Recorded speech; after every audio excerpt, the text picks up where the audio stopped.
Okay, good afternoon. I'm Linda Bradley. I'm the chair of the Document Review Committee.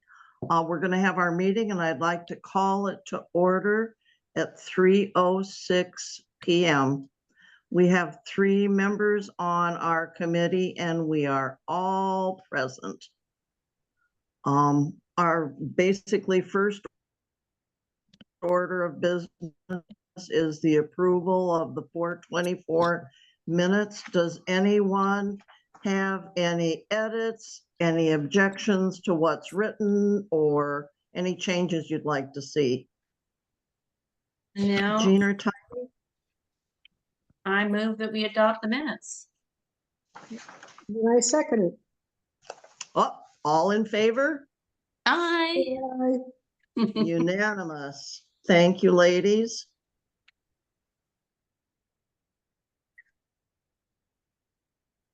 So then the next order of business is ACC policies. So that giant has finally returned them. All of the policies except for that 1996 policy that's about that posting that's supposed to go on the website. All of the other changes have managed to be incorporated into the ACC policies. They're going to announce, and I don't know if they're going to ask for the board to approve, but I know that it's for the 23rd, right? That Joanne's going to bring back the information that the attorney sent her along with when he returned the policies and stuff in his review of them. So we'll still be waiting for the board to give approval to that, but at least I think we know we're set to go with, if worst comes to worst, we leave that last ACC policy there, but the rest of them can be rescinded once the board approves that, but we're still waiting on board approval of the ACC policies update that they did. Right.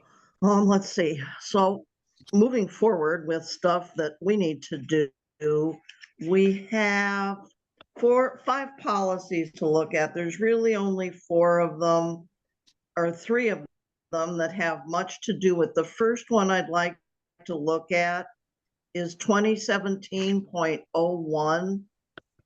And I'll probably regret that until the day I die. The contract policy. Right. I tried, it was all kind of lumped together, and I tried to separate it into operations contracts and capital expenditures. Because yes, we do contracts through those, but it's kind of 2 different policies. It's 2 different dollar amounts and stuff that goes in there. There was some stuff, there were some other things But some people called out in there of, go ahead. Hello? Morgan? Jean? No, I think it was Morgan. Oh, Morgan? Okay. There's and she might have just been talking to someone in the office, but it's like some of this stuff, it's like, then it says that it can be executed by 2 board officers. That's kind of true now, but it's just, I was just, sometimes it gets a little confusing and I probably should have put it back in there. Because in theory, all of the board officers are now approved to sign checks, and I should have left that in there, that board directors maybe that once this is approved, that it can be executed, the contract, by any 2 board officers or designated. The board can designate the general manager to sign the contract. And sometimes that's what we do at the meetings with things. So I need to further correct that. Well, you do have 2 signatory board officers in your redlined copy. Okay. But it's, and Oh, it's and on just, both of them. I just want to make sure that that's in there. It's like on the, in some of this, it's like there was the attitude that it could be, I just was concerned that there seemed to be a lot of people that could sign them, and no, that's not the case. It's either the board or their designee. But then I don't know if you guys have any other corrections or you'd like to see something written different. I know Jean had some concern before that finance be included in that. And I saw that in there.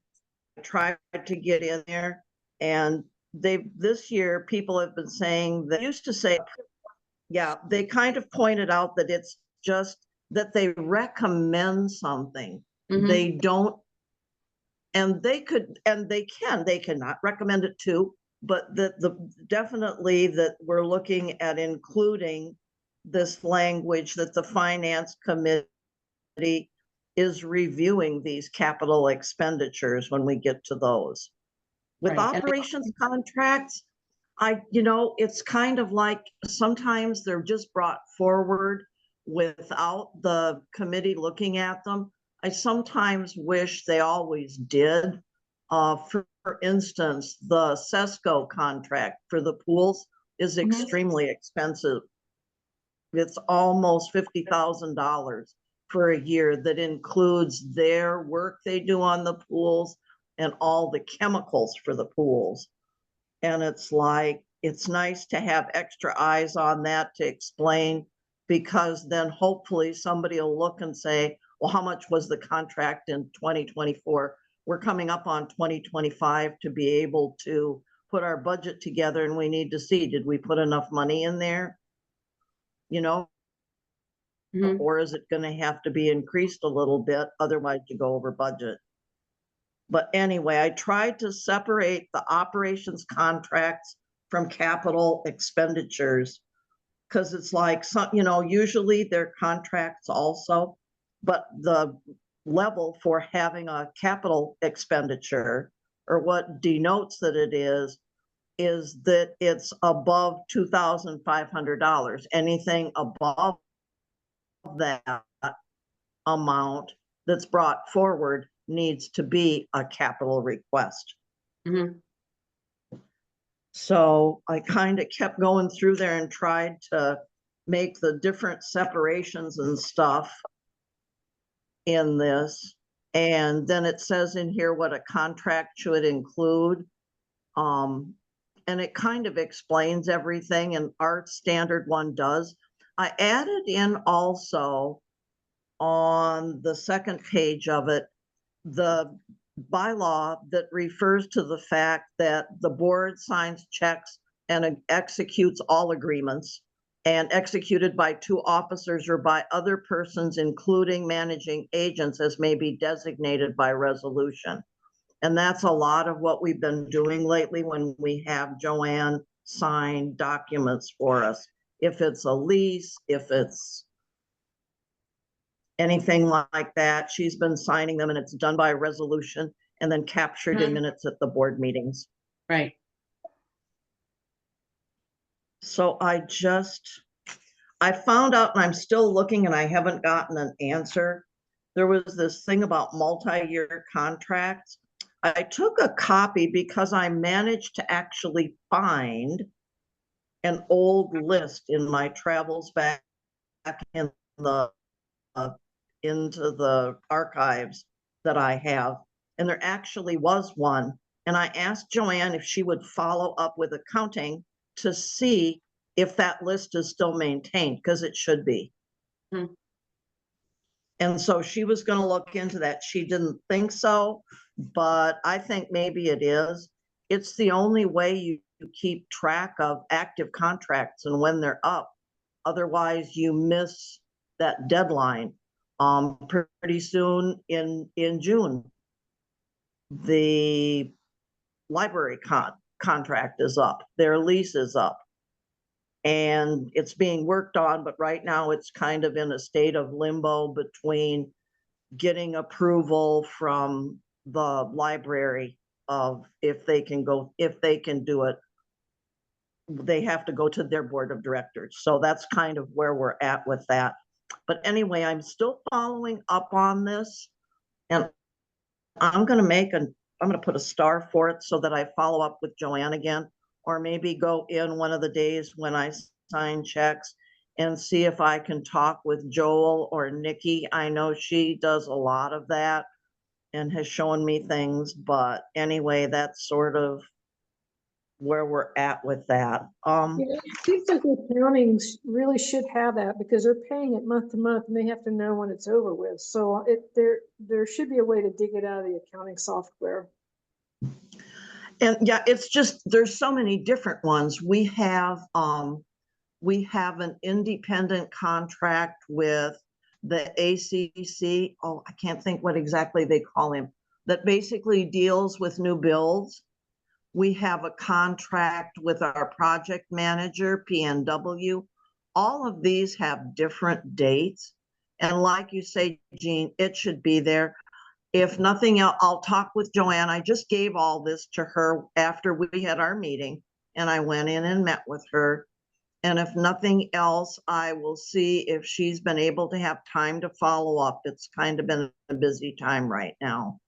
Right. And see if she's had a chance to follow up on that. And if she hasn't, I'll maybe ask her if I can have permission to just go back and visit with Nikki when she has free time to see if she knows if there's a list around. But I agree with you, Jean. It's just, there's just too many, it's one thing to be a capital request like them, for instance, the contract doing the maintenance building. It'll be done when it's when everybody's paid off, but it's the whole point of some of these other people that provide services to us that's important to know, because some of these I'm not certain that they're just yearly contracts. Right. So I agree with you, Jean, that I need to follow up, and I have started this and I will follow up on that. Are there any other comments you have on any of this? I'm just going to say that, it's a great idea to get that started, because once you have that list, then you just add and subtract from it. It's getting it set up the first time, but it's a really nice tool to have. And, once it's there, it's easy to maintain. Yeah, I think so too. I was gonna, go ahead, Jean. I was just going to say with this document we're talking about in general, I think you did a really good job with separating out and making the document more clear than what it was before. Yeah, I just, if nobody has any other edits, I think what we will do is I will remove the track changes. I hate track changes because you get lost in the weeds, at least I do. I'm sorry. And then bring it back to you again, see if there's any place where I thought I took a word out that maybe I shouldn't have taken a word out. It's like when you start going through this stuff, you think that you've corrected it, but until you finally accept all the changes, you really don't know. But if that's the case, then I'm going to go ahead. I will follow up on this one on contracts about the list, but I will then take the red line out of this and we'll see what we end up with then at our next meeting. Okay? Sounds good. That's good. Okay. Go ahead, Jean. No, I just said sounds good. Okay. So the next one is the board orientation policy. Change this a little bit, because it only had to do with new members that are elected in November. And I think it benefits the full board to attend these meetings every year. I've found out that sometimes there are changes in our insurance policies or state law that affects our operations here that are presented either by our insurance agent or by our attorney. And I think that it's a good thing for all of us to just sit through and remember. I've always learned something when I go to the meetings. Heaven knows I've been to a lot of them. But I don't know if you guys feel that it should just be new members or, this is just my opinion, and I went with my opinion, and that's only mine. But I really do think that director should, and at the bottom, I changed it to that directors, and Timmy can speak to this because she's been on a couple of them, will be requested to undertake a tour of Sudden Valley to familiarize, directors with our facilities. I There's think all, it's, sorry, go ahead. I'm just gonna say, I think it's good for board members, old and new, to go, and I understand, if a board member's been to a number of these and has a good reason not to make it. But I think it's just helpful, even for the newer members, just to have the older, like the more experienced members be there. I think it's really good to have everybody there. Okay. I know, for instance, this year we didn't go into the maintenance building down in Area Z because it's being remodeled. But hopefully by November and after the AGM, that building is to be finished. So we would be able to see what we've spent $500,000 to rehab and stuff. And I think, so I'm saying there's always changes. This year, we also went to see some of the big culvert work that's being done in here. And I think that's a good thing too for the directors to see and explain road work. So much of the time you see the capital request and you'll understand that a culvert's being taken out, and we have some really big culverts. There are some coming up in 2025 and 26, they will actually be bridges. I don't know, Jean, how familiar you are, or Timmy. There's a back road into Area Z that comes out by the community garden there that's on the far end. And there's a bridge there. And you travel over that bridge. And it's definitely an older bridge. That's one of them that they'll be designing this year and that will be worked on in 2025. But there's a lot of those coming up, and I think it's good for the members to see this kind of work that's being done and understand it, look at it, and it's approved, and then sometimes you get to see it. So it's nice to see some of the road projects too that are coming up. It sounds like a good idea. It sounds like the board members should go to these things just to see the changes from year to year, either positive, like new construction, new bridges, or even older things that they may not realize is getting in worse shape than they realize because of weather or circumstances. Well, it's nice too. Like, for instance, this year we just approved some of the car paths on the golf course to get done again. And some people might think, well, that's nothing. I've seen how badly some of them get eroded by tree roots. And unless you understand and know that, it's real hard to understand why that's a good thing. Yeah. But it's like I say, there's lots of different things that I think are really good that if we can include them on the different tours that we take. So we only can hope that, and it's always coordinated through the general manager, because she has to find out when the different managers, like golf maintenance too, is having work done. But I thought I saw recently where they did some of the work in there, but most of the actual remodeling won't happen until 2025, if I'm not mistaken. I think that was in an update from the general manager in one of her reports. But if you're happy with this, I will convert the red line to orientation unless you want to add anything, subtract anything. No, I think it's good. And like you said, you always learn something. So I think that's great. Okay. Next on the agenda is director and committee chair requests for records and other information. I started out by adding two things, the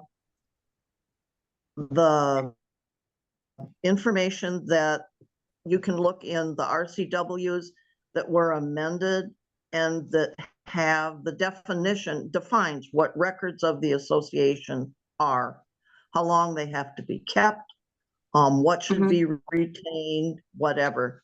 And it's just for members, but as directors, we're entitled to that. Sometimes we can ask for things that aren't records. And that's where it comes to other corporate information that might not necessarily be a record of the association that's kept. And if it's for members, that limits them to it has to be a record.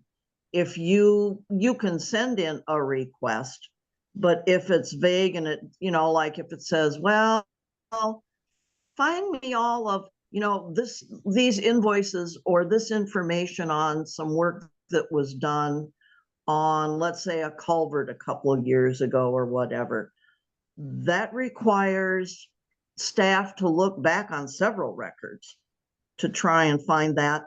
And you'd start, go in and start looking at the general ledger and seeing, what kind of work was done.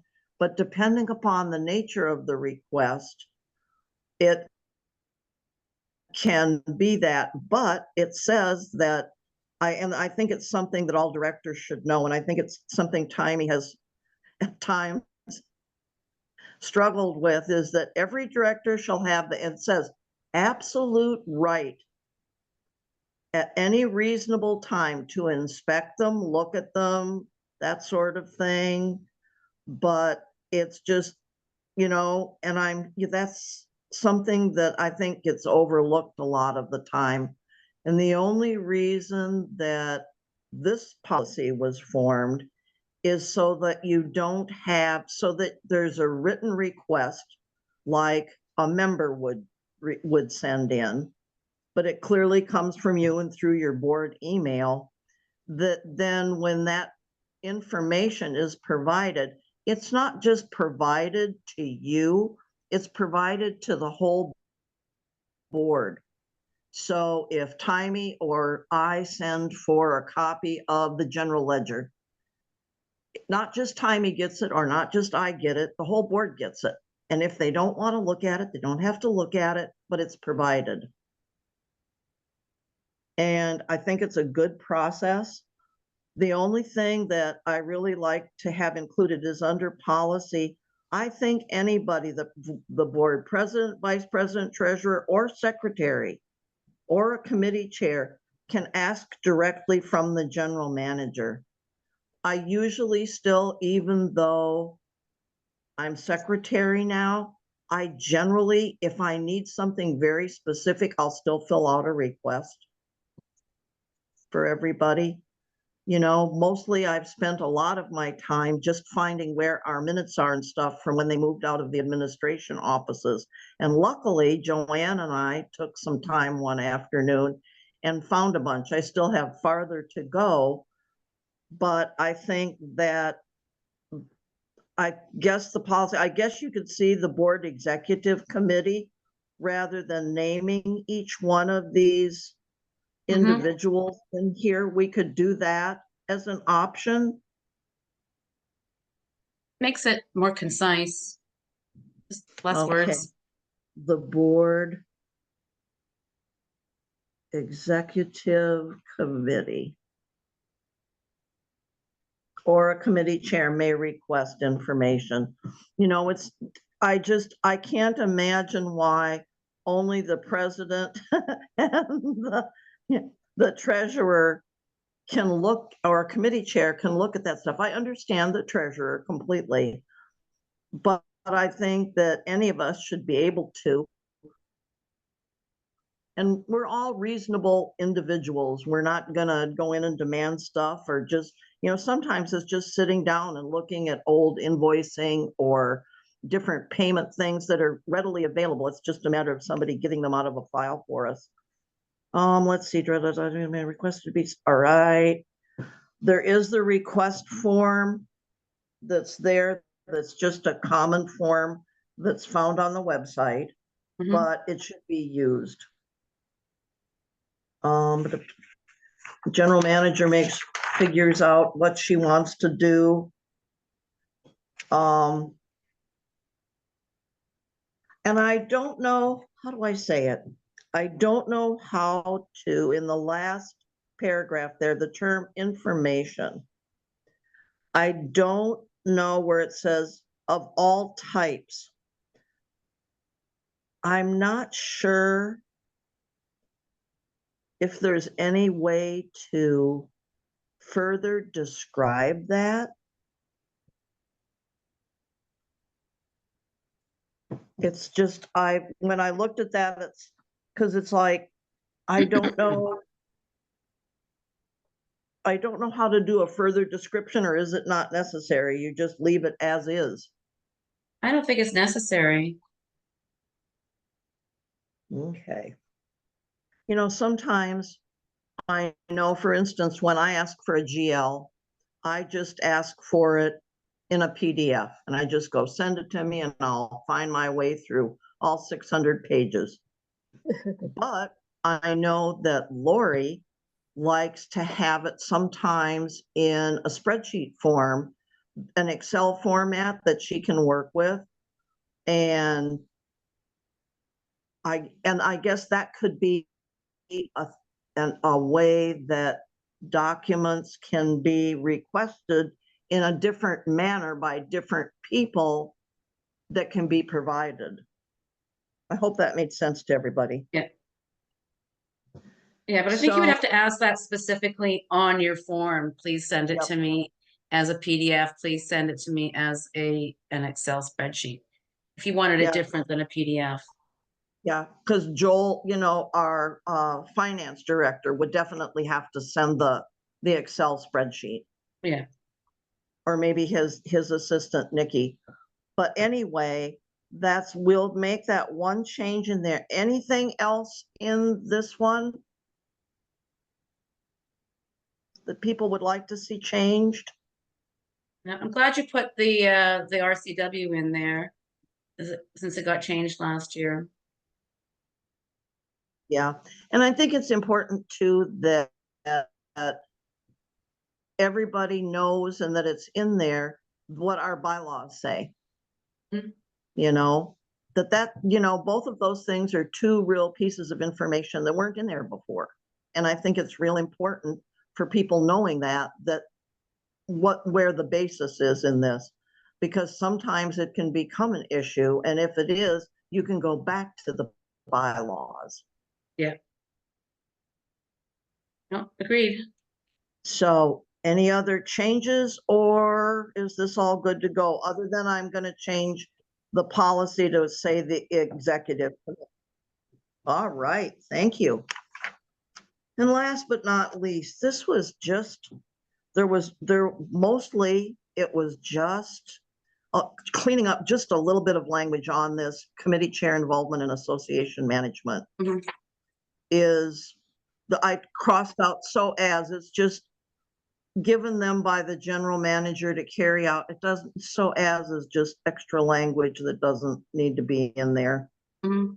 And that officially established board priorities and directions, because the general manager gets directions from the board. And so I added that in there, and then I corrected the word superseded. Oh, I super. think of gardening one. Look at the That's old right. one. Jack and the Beanstalk. But anyway, that was just a couple of things. I have left all the dates to be TBD, because probably our next meeting, I will bring these back with not redlined. We'll look at them, see how they look, and move forward with the next step then being getting ready to send them to the board and approve to send them to the board. And you know, that whole thing, just to be able to send them for those little changes. I didn't have anything for 2018-04. I don't even know. A lot of this came because the association had no official harassment policy. And back in 18, when this was done, there were some issues with staff, and there was really no specific policy or procedure that was on the books anywhere. And, you know, now that we have the union, I believe there's something in the CBA that also further tells them what they can, you know, how they move forward with a complaint regarding their employment and stuff. So they now have a second tier, but when they did the discrimination and harassment, there's one for members. If a member goes into the office and is rudely treated by a staff member to the point of where they feel that it's offensive, they have a procedure that they can file a complaint and it can be followed up on by the board. Or if you're on a committee and you somehow get into a contentious confrontation with someone, and now there's a policy in there too, that at least there's a way to resolve these things rather than them just going on and on and on. And hopefully that will help. I think that with this discrimination and harassment policy, this has been used once before. And I think that the thing that makes this one so, there's a protected class. And sometimes if you file something only under this policy and with these documents and guidelines, you sometimes can be refused because it refers to a protected class. I think it comes from state or federal law. I think the attorney sent us this policy initially. You know, it was requested and then sent by him. But I think that's why it is. I'm glad that we also now have, and I need to get Morgan to get copies of those from Joanne finalized, that there's the two policies for our code, one for the code of conduct, and there's also a grievance policy. I'm going to make a note to myself that we need to actually add the code of conduct and the grievance policy that we have and have been, it's been finalized, approved, and everything else.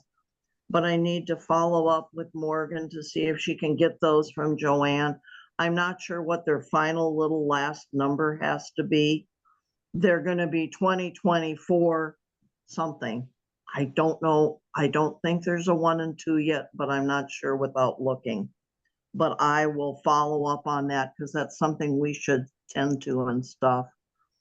But other than that, it kind of completes this. Maybe I hope that at the next week meeting, we'll find out where we stand with the ACC policies. And if we're in any position to be able to submit, to rescind the ACC policies that are in the board policies. I'll bring back these the policies without red lines on. We'll look at them. If they're good, we'll make a motion at that time to submit them to the board. So that's where we are with that. I don't have anything else. Does anyone else have anything? I'm good. Yeah, I'm Jean? good. I'm all good. Okay, so then the next order of business is our meeting in June. Let's see, June we'll have when's June? Second meeting is the 13th, so I don't wanna, I try to make it sort of be so that in theory, if we decide to move some of this stuff forward, we can do it. How does Wednesday, Wednesday or Thursday, the 19th? It's, ooh, Morgan, are you there? I'm here. So I'm looking at June 19th and I see that this is a Juneteenth. Yes. Do you guys have that day off? No. No? Okay. I can't remember from Right. the, I don't expect you to keep track. so anyway, could we do Wednesday, the 19th? I'm Works putting for you me. down. Yeah, 3 PM, is that good for everybody? And you're gonna all be around? yeah, As far as I know. Okay, I then will set that as 6/19/24 at 3 PM. And unless anybody has anything else, I think we could adjourn. I would move that we adjourn the meeting. I second it. All in favor? uh, Everybody. yeah. Okay, thank There you you so go.